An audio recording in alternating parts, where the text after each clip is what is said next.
Buenos días y bienvenidos. Good morning and welcome. It is a beautiful day at Cedar Lane Unitarian Universalist Church, a liberal religious community where love works.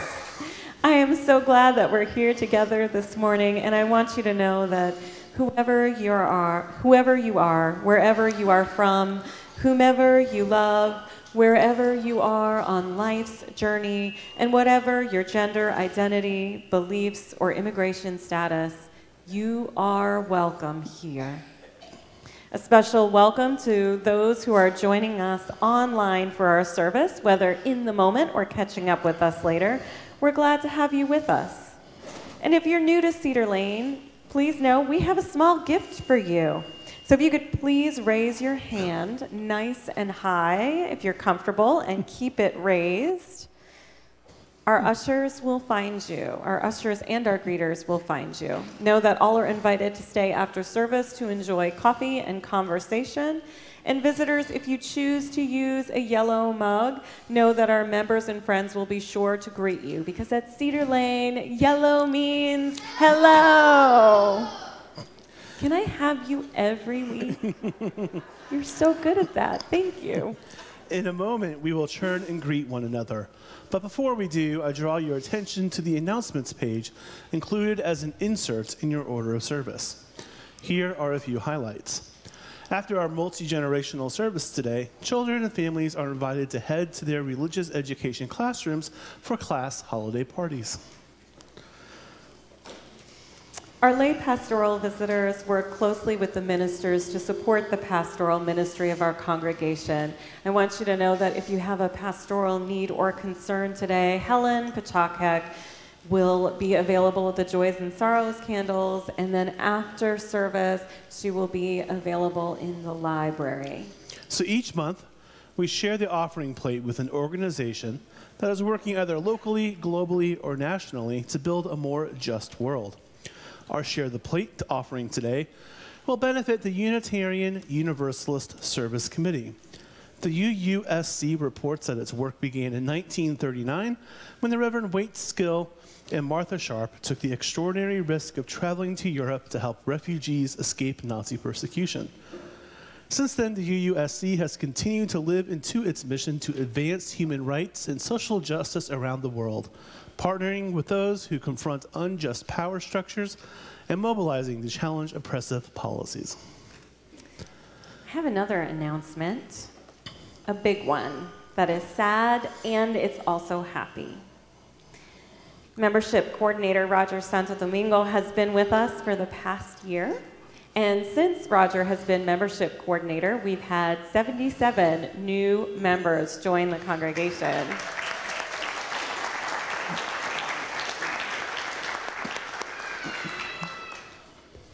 It's been an honor and a joy to work with Roger, and he will be having his last day with us on January 15th. And you might wonder why I'm smiling about that. Because as sad as it is, it's also joyful because Roger is beginning seminary at Meadville Lombard Theological School on January 5th.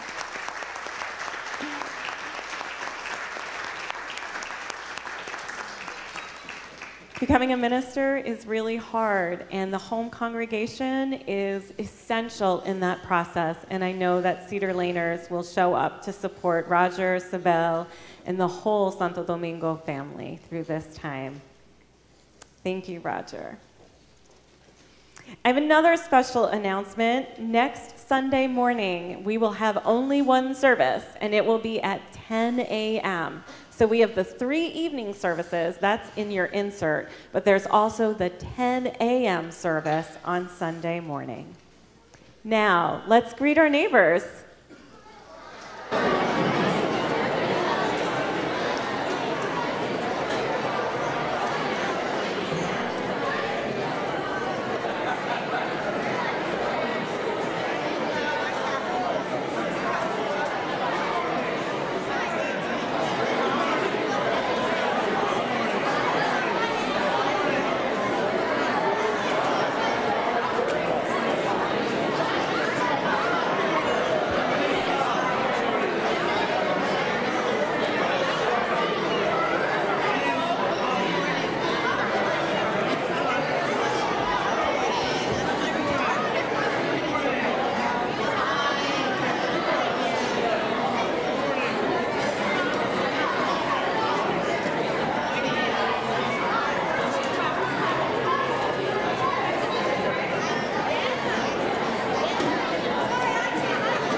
out. Breathe in.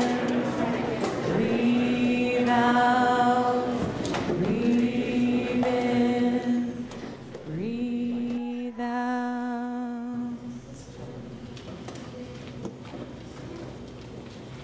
Let us center ourselves in the holy quiet of this hour with these words from Israel Zangwill. Come into this circle of love and justice. Come into the community of mercy, holiness, and health. Come and you shall know peace and joy. Let us now rise in body and/or in spirit as we sing hymn 243, Jesus our Brother.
Hanukkah, the Jewish festival of lights, began at sundown last Tuesday, December 12th, and will conclude on sundown Wednesday, December 20th.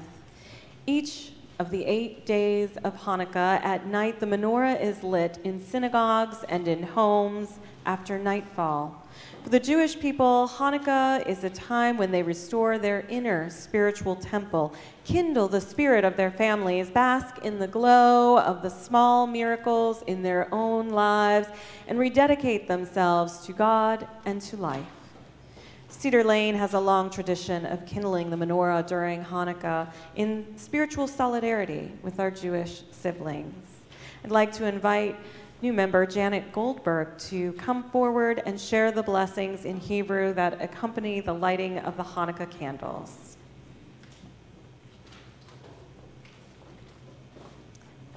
And I will read the translations in English.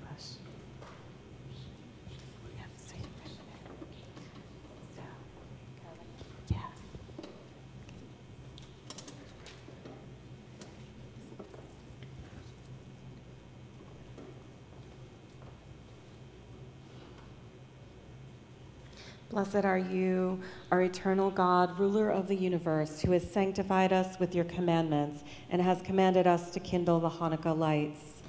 Blessed are you, our eternal God, ruler of the universe, who made miracles of our ancestors in those days at this season.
Please rise in body and our spirit and join me in reading responsive reading number 629, Hanukkah Lights. I invite you to read the italicized words. We gather in the chill of the winter solstice, finding warmth from each other, nourishing hope where reason fails. Grateful for the small miracles, we rejoice in the wonder of light and darkness, and the daring of hope. Holy One of blessing, your presence fills creation. You made us holy with your commandments and called us to kindle the Hanukkah lights. Holy One of blessing, your presence fills creation. You performed miracles for our ancestors in the days of old and this season. Holy One of blessing, your presence fills creation. You have kept us alive. You have sustained us. You have brought us to this moment. You may be seated.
Thank you, choir, for your joyous contribution to the service today.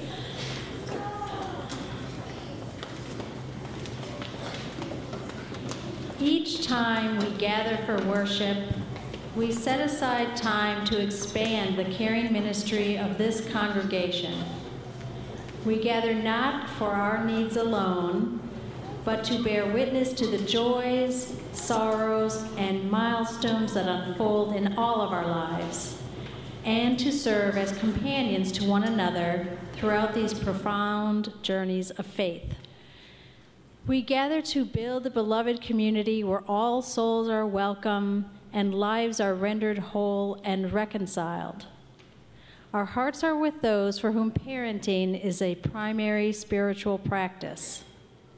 We hold in our circle of caring those who live with grief or chronic pain, with illnesses seen and unseen, with mental illness or addictions, those who have suffered abuse, and those who care for family members in ill health.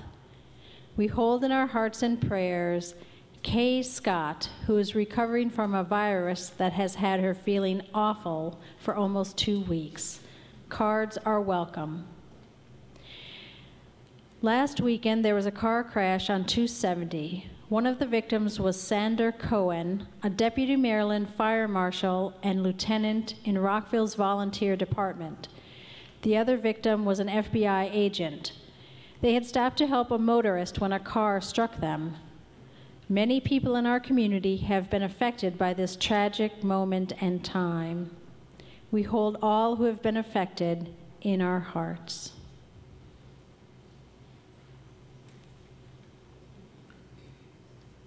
Let us center ourselves, inviting our mind, body, and spirit into this space made sacred by our presence and the presence of the Holy, in which we live, move, breathe, and have our being. For a few moments, as we go deeper within, to that place of silence and honesty, courage and comfort, let us set aside the garment of busyness that comes with the hustle and bustle of this season, and be still, paying attention to the rhythms of our breathing.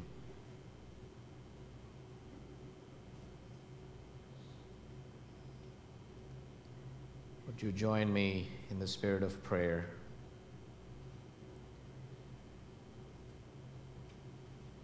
Nameless one of many names, Spirit of life and love,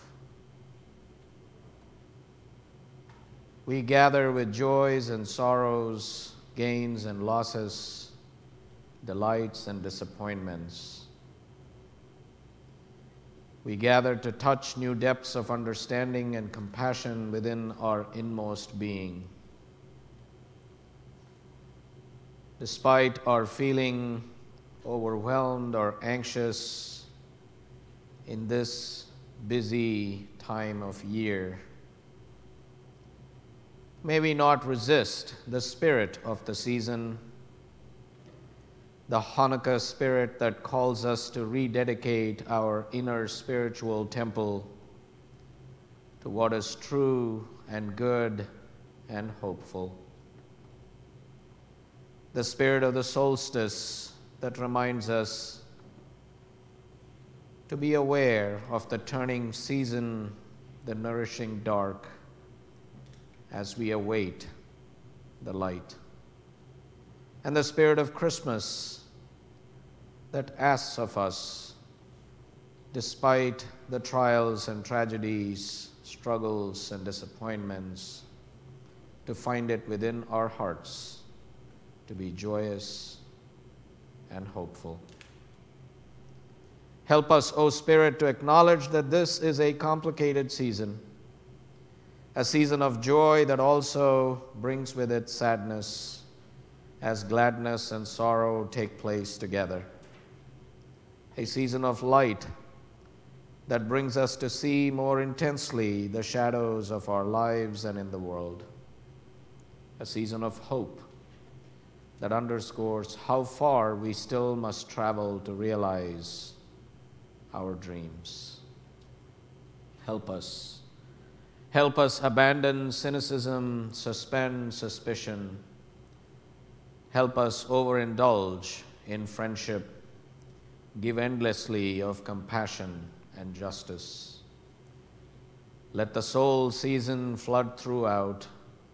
Let holiness saturate, joy invigorate, hope purify, and let love finally be born. Oh yes, let love be born. As we enter the time of silence together, I invite those among us who are mourning the loss of a loved one or commemorating the anniversary of the loss of a loved one to rise in body and or in spirit. Let us enter the silence together.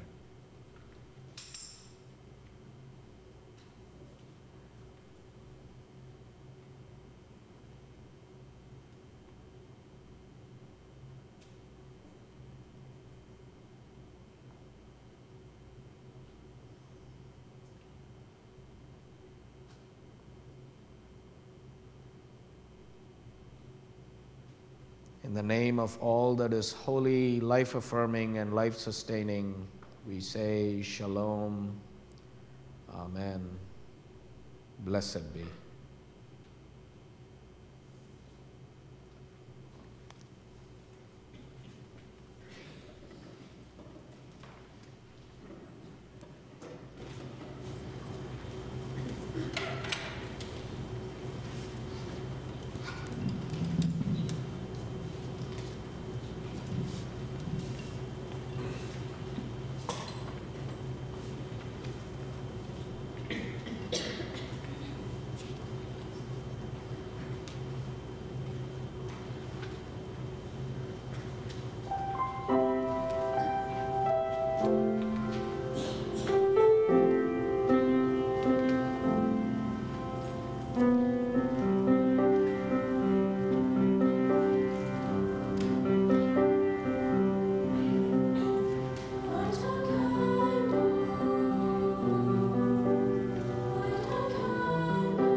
you, members of the youth choir, Henry and Susan, for that beautiful piece.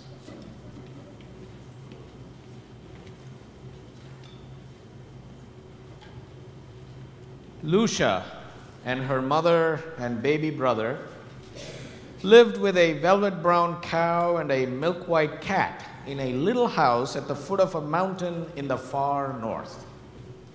The cow gave milk. The cat slept by the fire, and the baby cooed and grew fat by the hearth.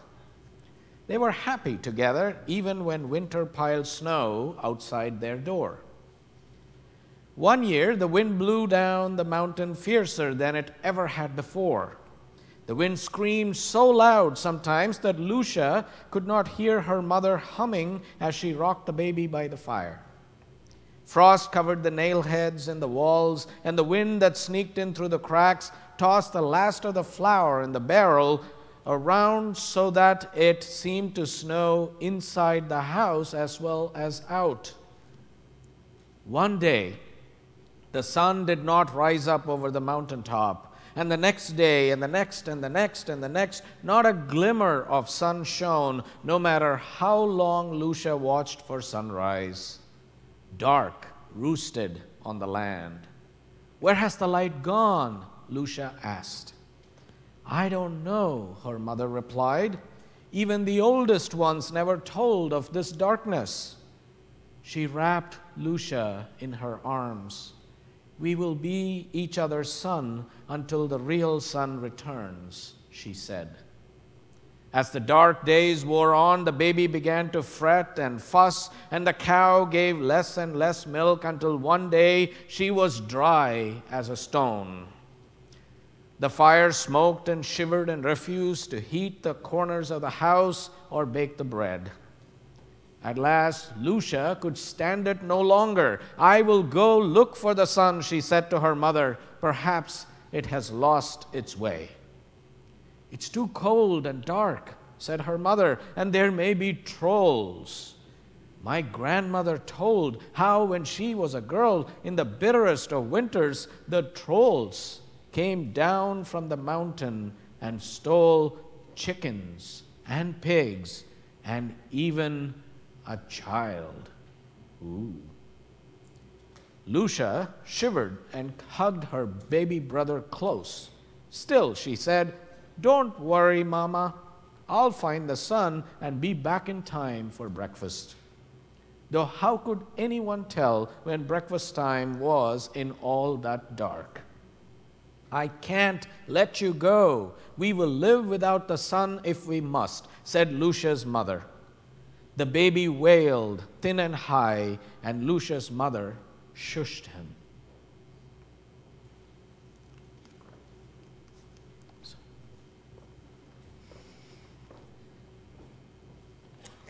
For pagans, there are 8 major holidays that are celebrated each year. There's quarters and cross quarters, and the quarters revolve around sun-based holidays. This will be the final one of this year, Winter Solstice, and it celebrates the longest day of the year and the return of the light. Now, for some traditions, it is a celebration of the birth of the Sun King, and for some Dianics or more feminist or ecofeminist-based traditions, it is a time of signaling the passing of Hecate, the wise crone's time, and the rise of Aradia's time. In my household, we celebrate Winter Solstice, which occurs between the 20th and the 23rd, and I want to share with you a story that we tell every night on Winter Solstice.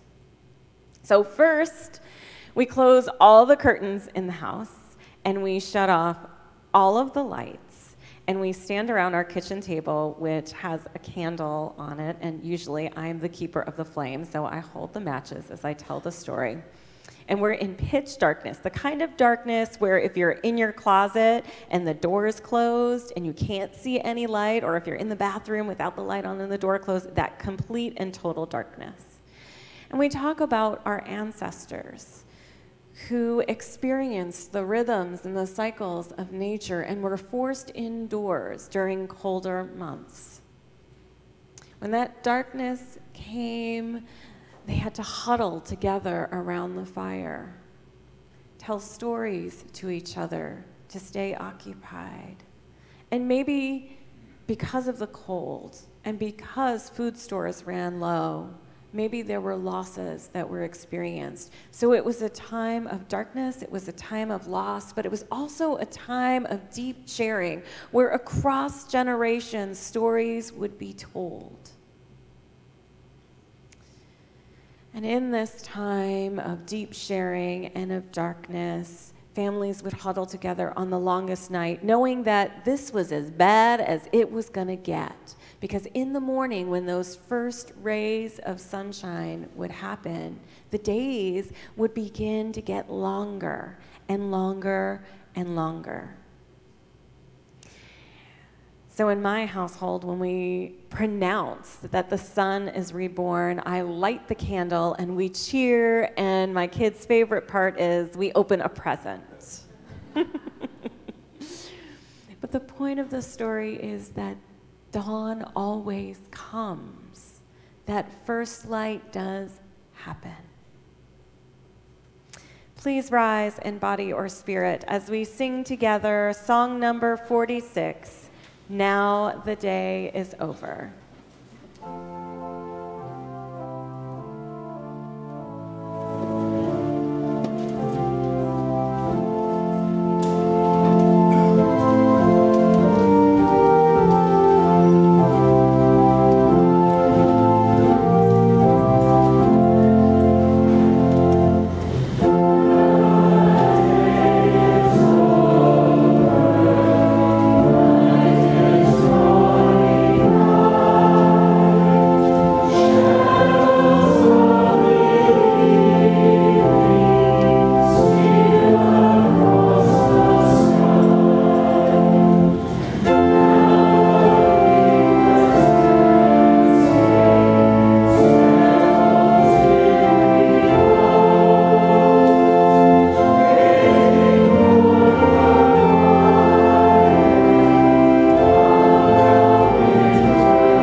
Lucia made up her mind to do something, anything, to find the sun and bring it home again.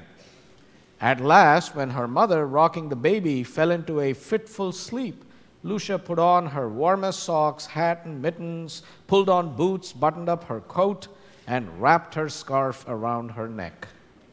Into one pocket, she slipped a stale crust of bread.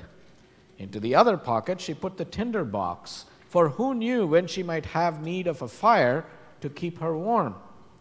She kissed her sleeping mother's cheek, the baby's soft hair, the milk-white cat, and even the cow. But when Lucia opened the door, the cat jumped from the windowsill into her hood and went out into the swirling snow with her. Lucia was glad for the company and the warmth of the milk-white cat around her neck. Lucia strapped on her skis and set off up the mountain where the sun used to rise. The pale light of the stars showed her the way. Up and up the mountain, Lucia skied. Shoosh, shoosh, shoosh. the air growing icier as she went. Time seemed frozen. Lucia's fingers were sticks of ice. She shoved her hands into her pockets to warm them and felt something hard. Bread. The crust from the last loaf of bread her mother had baked in the fretful fire. It was frozen as her fingers, but softened as she held it in her mouth, and was the sweetest thing Lucia had ever tasted. She shared bits with the milk-white cat, who mewed his thanks and licked Lucia's mitten. Lucia knew that as long as her legs would carry her, she would continue up the mountain. Shoosh, shoosh, shoosh, shoosh. The snow squeaked beneath her skis. Her breath froze on her hair in clouds of ice. Icicles hung from the trees like frozen tears. Even the sparrows hid under their wings. Shoosh, shoosh, shoosh, shoosh.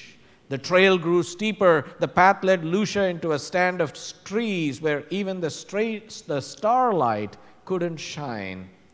Lucia's skis slipped and she fell. The snow was soft, almost as soft as her feather bed back home. Lucia closed her eyes. The milk-white cat nipped Lucia's chin, but Lucia kept on dreaming. The milk-white cat nipped Lucia's chin again. Ow! Lucia had almost fallen asleep in the snow, just like old Bjorn, who had found last winter frozen and stiff as hard cordwood. Ooh. Lucia rubbed the heaviness from her eyes and hugged the milk-white cat, then tucked him back into her hood. Shoosh, shoosh, shoosh, shoosh. At last, Lucia and the milk-white cat came out of the trees and reached the top of the mountain. All they could see were rocks, eyes, scraggly bushes, and the far edge of the mountain falling into darkness. Lucia's heart fell too. Where was the sun? Then a rock moved, and another.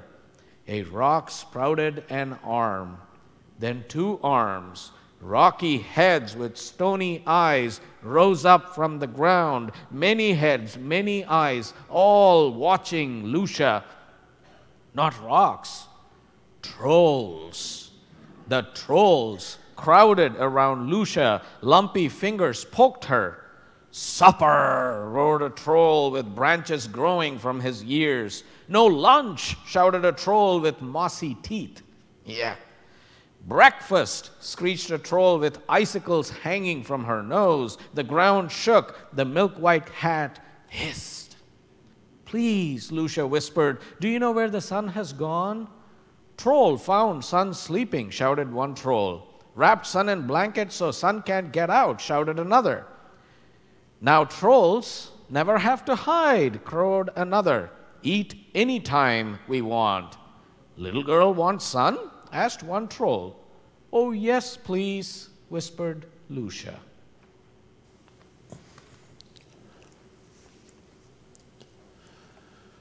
The winter solstice has become increasingly meaningful to me over the past few years. There's something about the metaphor that really speaks to me on a deep level. We've reached the point of the longest night, of the deepest darkness. The upside is that it's bound to get better from here. The downside is that we're at rock bottom. There are some pretty scary things that lurk in the night. The concept of trolls is rooted in Scandinavian mythology. Trolls were seen as mythological creatures that represented the worst traits humans can have. Although each troll is different, trolls across myths share two common traits. Trolls are never helpful to humans, and they thrive in the dark. It's why in our story today, the trolls are hiding the sun. They can't survive in the light of day. We all have modern-day trolls that we face when we're at our lowest of lows in the darkest of night. Our own worst traits, our own deepest dark. Everyone is battling their own set of trolls, and every person's battle is no worse than anyone else's. Some people in this room are in their darkest times as they battle against the trolls of disease. Others are facing the trolls of depression, Others are facing the towering troll of financial struggle. And I myself have battled against the troll of guilt more times than I care to count. Each person's set of trolls is different than anyone else's, but there are a few trolls that seem to pop up over and over again this time of year. So today I want to name 3 in particular: the troll of self-doubt, the troll of grief, and the troll of loneliness. So self-doubt and a lack of confidence is a troll that haunts us at every stage in life. In school, we worry that we aren't smart enough or we aren't popular enough. In college, we worry we don't know what we're going to do with the rest of our lives. In young adulthood, we doubt that we'll ever make it like the generations did before us. In our adulthood, we doubt that we've got it all together like we should. If we're parents, we doubt we're doing the right thing around 500 times a day or so. In our senior years, we doubt if we live the life we've wanted to live. The troll of self-doubt is fed by our fears until it grows so large it paralyzes us in our tracks, unable to consider moving forward. Grief is a troll that will follow us for months and years. We all mourn and we all grieve for our losses and the losses of others. This time of year especially, grief can rise up from the mountains we climb and remind us all of what we've lost. Grief can truly be the gift that keeps on giving, and is among the most resilient trolls that we can face. This is a time of year where the troll of loneliness can seem too big to overcome. We see images all over about celebrating the winter holidays with our families, and even our most common carols lift up that ideal. But if you don't really have a home to go to for the holidays, each carol or fanciful commercial can seem like a lumbering troll, reminding you of your loneliness, reminding you of a time when you were surrounded by the warmth of a family all those years ago in an easier time. Now, we all suffer from loneliness at times. People can feel lonely in marriages, at school surrounded by classmates, sitting in this sanctuary surrounded by love, and all of us, from age 2 to 122, can be struck by the troll of loneliness. And when you feel like you're the only one fighting against the trolls in the longest night, it's far too easy to lose hope. So we're all battling our own trolls right now. I'd like you to just say quietly out loud, or lift up silently in your heart, the trolls that you're facing during this season of the longest night.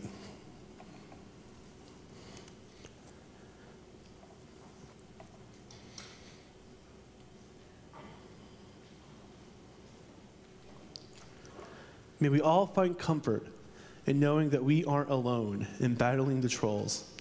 And may we have the hope that these times of darkness will soon brighten, just as the sun begins to return to our lives. Now please rise in body or in spirit and join us in singing song number 55, The Dark of Winter, found in your gray hymnal.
Little girl wants sun? Asked one troll.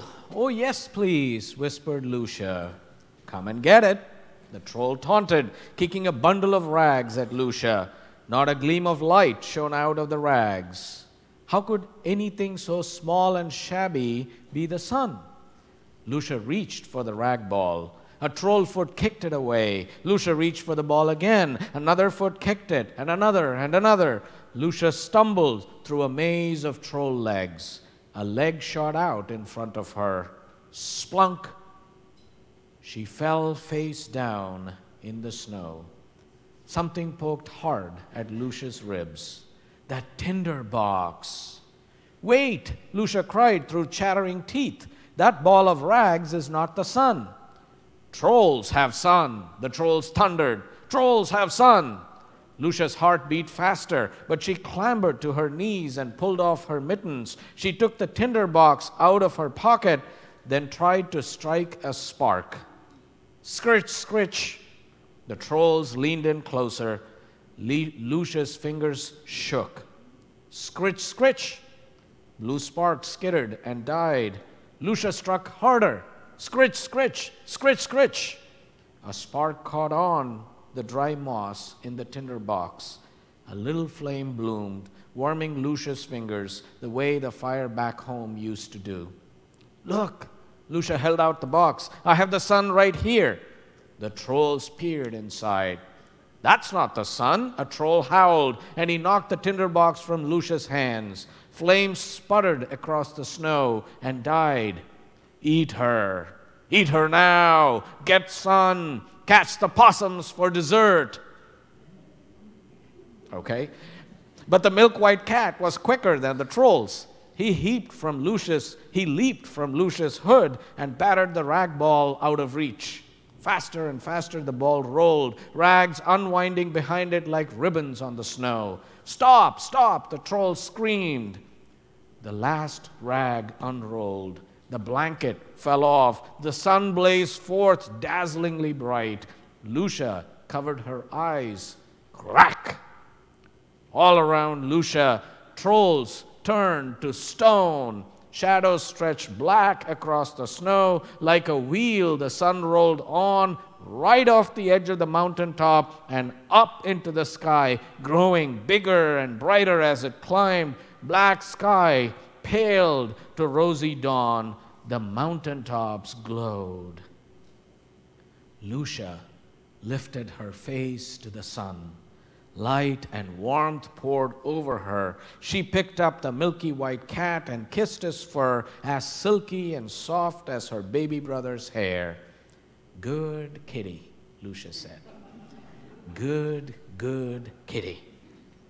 Back down the mountain, Lucia skied.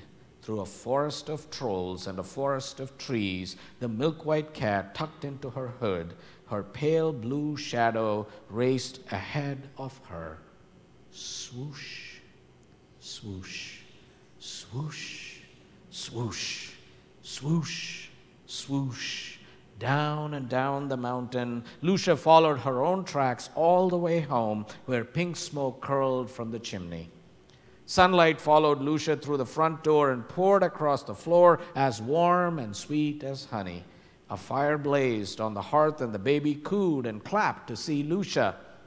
I thought I had lost you, her mother cried, sweeping Lucia into a big hug. And then the sun came up, and I know you would come home, my brave child. Lucia's mother held her close. My sunshine, she whispered, light of my heart. After breakfast, Lucia and the milk-white cat fell fast asleep in the sunshine. The end.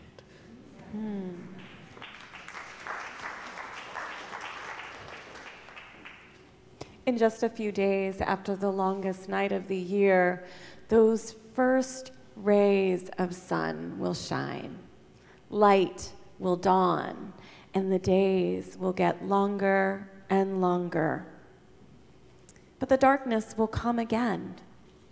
It always does. The darkness might be because of the weather, or it could be a troll. It could be the troll of loneliness, the troll of grief. It could be a troll that's the bully at school or at work or on Twitter.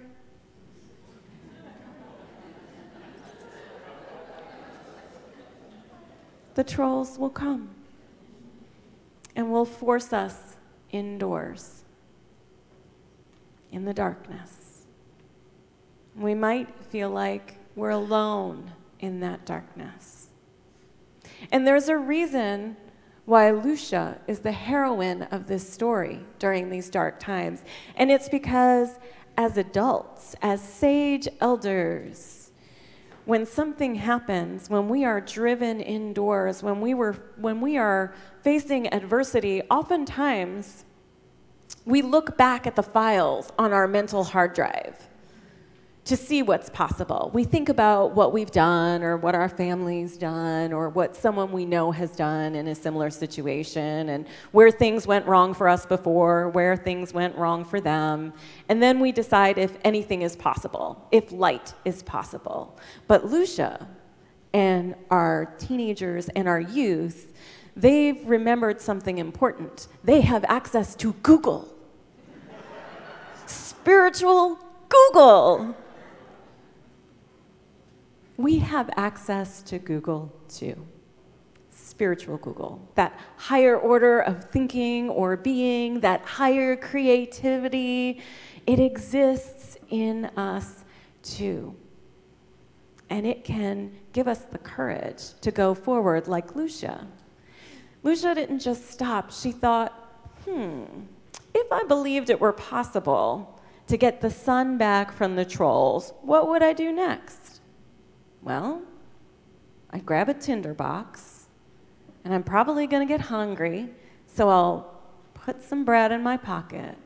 But she didn't let her hard drive cut her off from the World Wide Web. She acted creatively. And we can do that too. There's a reason why great spiritual teachers tell us to nurture our inner child, to face life with childlike wonder and curiosity. It's so that we can stay connected to the World Wide Web. So when the darkness comes, remember Google. But remember something else too. There's a milk white cat in your hood. And it's Cedar Lane. You are never alone. You're a part of a community. We gather together each Sunday to remember that we're not alone, to explore the eternal, to nurture our community, to care for the person who sits before us, behind us, around us, that we talk to at coffee hour, to truly see each other. So when the trolls come and all hope seems lost, there's someone there to unravel the rags that have covered the sun for you, to take off the blanket and be with you as the rays of the sun touch your face again. You are never alone. The light is dawning, and even when the darkness comes again, the light will also dawn again. May it be so. Amen. Blessed be. Thank you, Katie.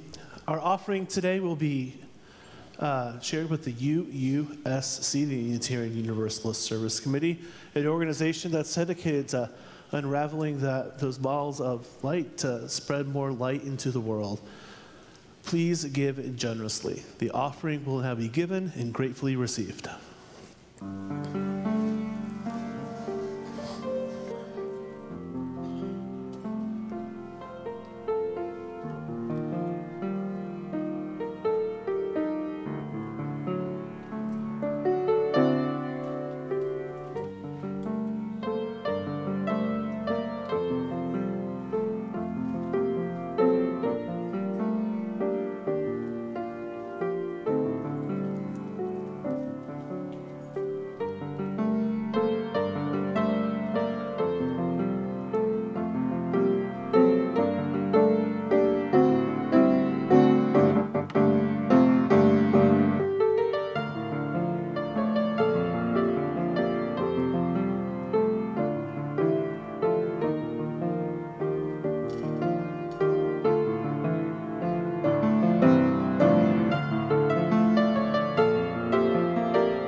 Thank you. Let us receive today's offering with the words of the Reverend Lynn Unger. By the work of our hands and the work of our hearts, our love is made real. May we be grateful for all that is given and grateful for all that is shared. Now, before we rejoice with a rousing closing song, and I promise you it is a rousing closing song, I want you to practice something with me. Here are the words. Yes, bring me the sun. Ready? Yes, bring me the sun. When you leave this amazing spiritual home today, I invite you to go outside and let your inner child loose and scream, yes, bring me the sun. Yes, bring me the sun. And remember, you have the World Wide Web, and you have this community. May you always feel held in love's embrace. May you always feel the warmth of the sun. And may you always act to bring greater joy and justice to the world. May it be so. Amen, and blessed be. And please rise in body or spirit as we sing this rousing song together.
Where I go.